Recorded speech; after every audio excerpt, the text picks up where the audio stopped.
ladies and gentlemen, welcome to CAGCast episode number 499. I'm your host, CheapyD, here in Long Island, New York. And as always, here's a man who needs no introduction. Get it? You didn't need an introduction. I got it. I was seeing how long we were going to do the no introduction. I was pausing. 3 seconds is the correct answer. I guess so. Good work, everybody. All right. Stay tuned next week. When we finally introduce Shipwreck. I was going to get to that. That was the second part of the joke. I was going to give you an introduction, but that was, just by saying, here's Shipwreck. Here's Shipwreck. That's a good introduction. Mm-hmm. Wow. Great start to the show, guys. Let's start over. Ready? Here. 3, 2, 1. All right. Maybe not. Well, welcome to the show, everybody. We got a jam-packed show, as you can tell. It's packed with jam. Yes. I kicked off the show by getting a root canal earlier today and dropping a leaf blower on my foot about an hour ago. So What was more painful? The leaf blower, to be honest. Yeah, it usually is. So you don't get numbed up when you drop a leaf blower on your foot. Right. I was like, yeah, that's kind of, it took my mind off the root canal. So So do you have to get like a cap too? The whole deal? Yeah, I'm going back on Monday for that. Wow. This is my first root canal, but I'm not 100% sure that they got the right tooth. So I'll find out next week, I guess. Does it still hurt? Well, it's sore now because they just did a lot of work, and the dentist said it's gonna, it could be sore for a couple of days, and don't chew anything over there for a while. So I don't know. Did you have an infection to go as well as, needing the root canal? No, I don't think so. I was just getting pain when I chewed on that side. I was going to say, because sometimes you need an antibiotic in addition to the root canal. No, I'm good. So I think I'm good. I know way too much about this. He said you needed to drop a leaf blower on your foot. That was his advice. And I'm glad you took it. I did. So yeah, what can I tell you? What's been going on? So I did my first Long Island table tennis tournament last weekend. It was you and a bunch of 10-year-olds? It's always, I've done 2 real table tennis tournaments now, like USA table tennis sanctioned tournaments. And both of them have a lot of young people in them. Mostly Asians. For ping pong. What's that? Who would have thought for ping pong? Well, who even thinks about ping pong? Nobody. You would think that there'd be young people playing ping pong? It seems like a young man's game. Yeah, it seems like something a sport for children. It does? Yes. When I think of ping pong, I think of something that children play. Yes. You don't think of ping pong? No, I don't think of ping pong. But when someone says, "Hey, we have a ping pong table," I assume it's for children. Oh, you must have kids. Exactly. Oh. Really? I never thought about that. Well, yeah. That's because you're a crazy person. But anyway, go on with your story. There were a lot of kids there, and they're mostly Asian kids. And when I say mostly, I mean like 98%. I actually wound up beating the kids that I played, which is good because the last tournament I lost to all the kids. But this time I think I beat like an 11-year-old, probably like a 10-year-old who was like not very good. If there was video of me beating this one kid, I mean, it would have been pretty hilarious because Why do they let you play children? Because it's ranked, okay? So you have a ranking. Oh, okay. Great. I rank that person by being 10 years old. Let them play 10 years old. I'm sorry, but this doesn't seem right. That's not how. But that's not how. Unless there's some prodigy or something. No, but table tennis is not like that. It's not. Yeah, yes, it is. Everything is. It's not like karate and Kramer doing karate, right? It's not like that at all. Or it's not like basketball. You know why you're saying it's not like that? Because it was you doing it. No, it's because there is a 4-inch net separating a grown man from a child. Well, but it has nothing. It's not a physical sport. Isn't there? It's not a physical sport at all. So it doesn't really matter. And in a lot of ways, kids can have the advantage because they're lower to the ground and they can get really good spin off the ball because they're so close to the floor. They had a nap earlier. Look, I had a juice box. They weren't that young. I played. They don't have the stress of adulthood weighing them down. Well, they don't have the fear. Like, look, if a kid loses to an adult, the kid's like, all right, whatever. Like, I lost to somebody more experienced. No, they're going, why did I have to play a 90-year-old man? No, but as an adult, you're like, oh my god, this kid is 10, and if he beats me, it's embarrassing a little bit. No, if you beat him, you're a jerk. No. You have a ranking going into the tournament that's based on your performance in other tournaments, and it's a numbered ranking that's used throughout the country. Were you the only adult playing children? Absolutely not. Okay. Absolutely not. There were plenty of adults there. Were you the only one cackling while you were doing it? No, trust me. Like, I could have lost to all of them. Well, not all of them. One of them I couldn't. He was only slightly better than Ty. Super stinker kid. We get it. Right. He was he was ranked like 300. You said, what have you been doing here, kid? I felt good because I felt like it was going to be safe that I could beat him. But you can't have that attitude though, because then you could wind up losing and then you're ranking. Also, you're playing against a child. You can't have that attitude. These kids don't take any mercy out on you. They're playing as hard as they can and they want to beat you, and that's it. So anyway, how bad did you beat this kid? Well, this the kid who was, maybe it's a little bit better than Ty. I beat him 3-0, and it was like 11-3, 11-4, and 11-5. So how old was the kid you lost to? He was like 16, probably, I would say. And that was close. I was very close. And this girl, this Asian girl, a Chinese girl. He could drive to the ping pong tournament on his own. Yeah. He was, as far as I'm concerned, he's an adult. When you lost, did you say, at least I know what sex is like? No, I said throw your paddle at him. No, I said good match. He was sort of obnoxious though, because good match, virgin. He said that to me, you mean? No.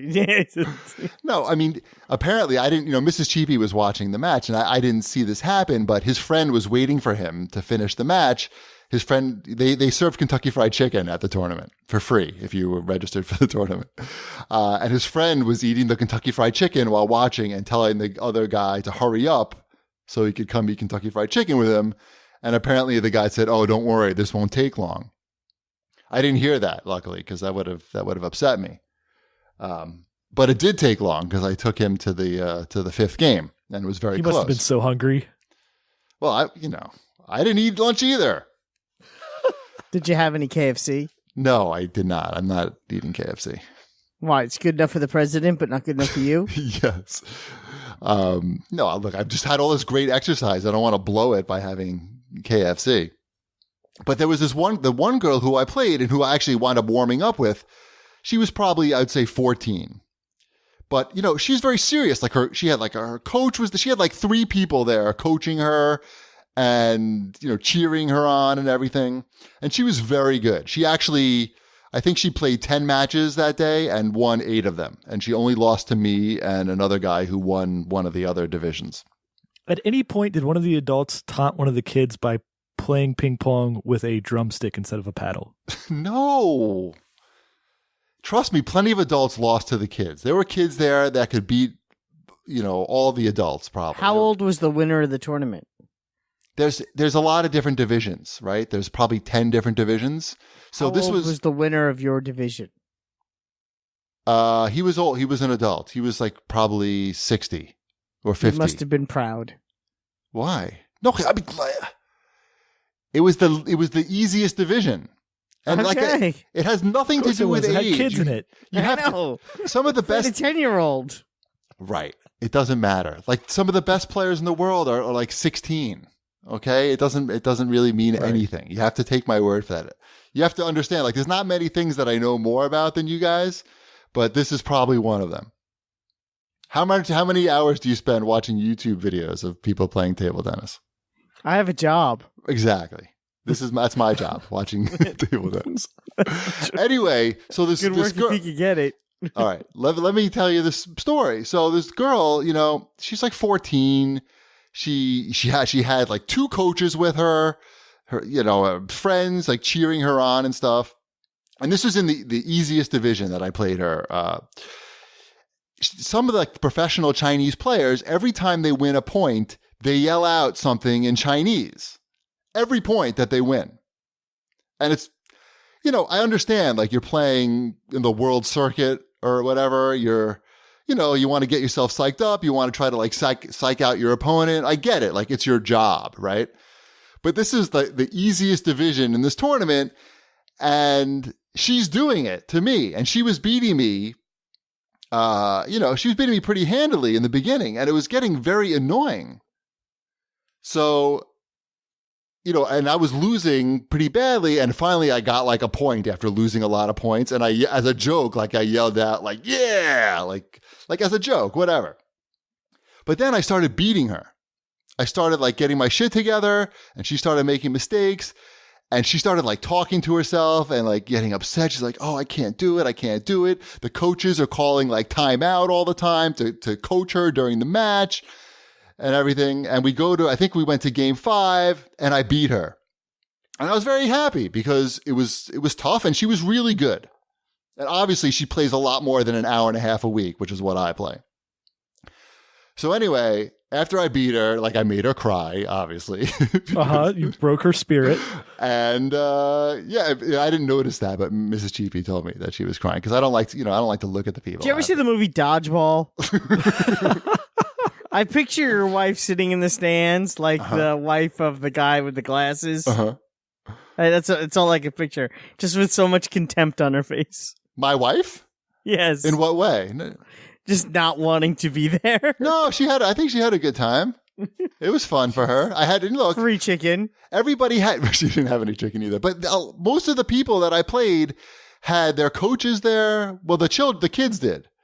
Had coaches with them and, taking timeouts and like, some of the coaches like really well-known players.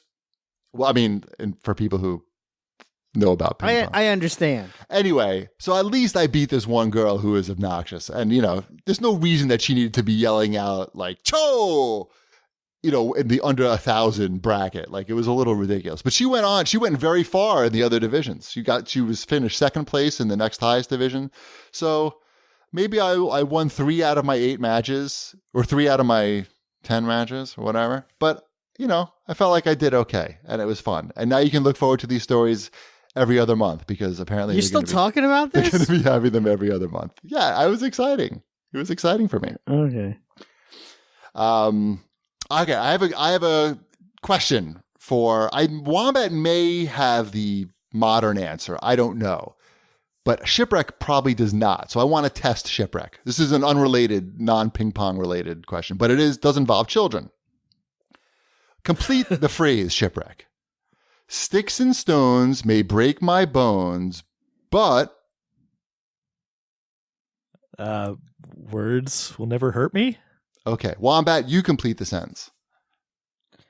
Sticks and stones may break my bones, but words can also hurt me. So I learned today, Ty came to me after school. He's like, Papa, I have some bad news. I was out of the classroom today, and I found out from one of the other kids that the other kids, some other kids in the class were saying mean things about me while I was gone, and it really hurt my feelings. And, the teacher had to talk to the kids, blah, blah, blah. So I was talking to him about it over dinner, and I was like, well, Ty, did you ever hear the saying, sticks and stones may break my bones, but words will never hurt me? And he's like, no, that's not right. I was like, well, no, it's definitely right. That's the saying. He's like, no, it's not. It's sticks and stones may break my bones, but words can scar me forever. And I was like, no, look, let me look it up on Wikipedia. I'm showing because he thought like I was messing with him or something. And, of course, on Wikipedia has the traditional definition, but now in schools these days, that's what they teach the kids. Why are they teaching the kids that at all then? Because the point is that actually the words can be more harmful than the physical abuse, I guess. Well, just say that. Don't give them a clever antidote to use with it. It was confused. This is like the common core math now. Like, parents are just out of the loop of what's going on in schools. Like, And he was asking me like, "Oh, were you bullied when you were in school? Did you have problems?" And I was like, "Yeah, of course, And I had kids like chasing me home from school and all this shit. He's like, "Well, did you have like the anti-bullying thing?" He named something that was going on in the school, and I was like, "No, they pretty much just let the bullying happen when I was in school. They didn't really do anything about it." Anyway, so I learned something new today. I just wanted to share that. I thought that was really interesting that, they basically the new rhyme that I've seen is sticks and stones may break my bones, but words can also hurt me. Sticks and stones break only skin, while words are ghosts that haunt me. This sucks. Pain from Why are we words teaching has this? left its scar on mind and heart that's tender. Wait. Cuts and bruises now Are you sure this isn't an Edgar Allan Poe? It's words that I remember. Where are you getting that from? From my wife. That's what it's before Thriller starts. Vincent Yeah, Price right? says that? Actually, it's the middle of Thriller, but that's fine. Right. The funk of 40,000 years. Anyway, I thought that was very interesting. I get I understand the bullying is bad. I also think teaching rhymes about bullying being bad is bad. I maybe it's more to teach the parents. I don't know. Like it's supposed to get back to the parents that the old ways are wrong, just like the old math is wrong. I don't know. I just thought that was interesting. The old math works fine too. Right. Luckily, Ty's good at math, so I don't have to deal with any of that shit. Mm-hmm.